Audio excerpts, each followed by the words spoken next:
প্রথমবারের মতো অনুষ্ঠিত হলো ফার্স্ট ইউথ ম্যাজিক ফেস্টিভ্যাল ২০২৫। রোববার বাংলাদেশ শিল্পকলা একাডেমির জাতীয় নাট্যশালায় জাদুশিল্পী ঐক্য সংস্থা আয়োজিত দিনব্যাপী এই উৎসবে ছিল ম্যাজিক আইটেম নিলাম, ম্যাজিক ওয়ার্কশপ, জাদুশিল্পীদের প্রতিযোগিতা এবং নির্বাচিত জাদুশিল্পীদের গালা শো। উৎসবে ৭০ জন জাদুশিল্পী অংশ নিলেও মূল প্রতিযোগিতায় অংশগ্রহণ করেন ১২ জন। প্রথম স্থান অর্জন করেন জাদুশিল্পী সেলিম রেজা, দ্বিতীয় হন শাহানি রাজীব এবং তৃতীয় হন এআই নিপা।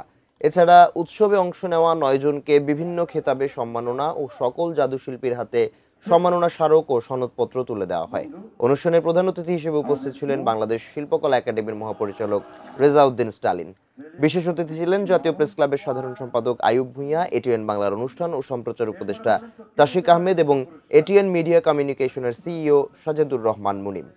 নন্দিত জাদুশিল্পী শাহিন শাহের সভাপতিত্বে অনুষ্ঠানটি সফল করতে সার্বিক সহযোগিতায় ছিল বাংলাদেশ শিল্পকলা একাডেমি।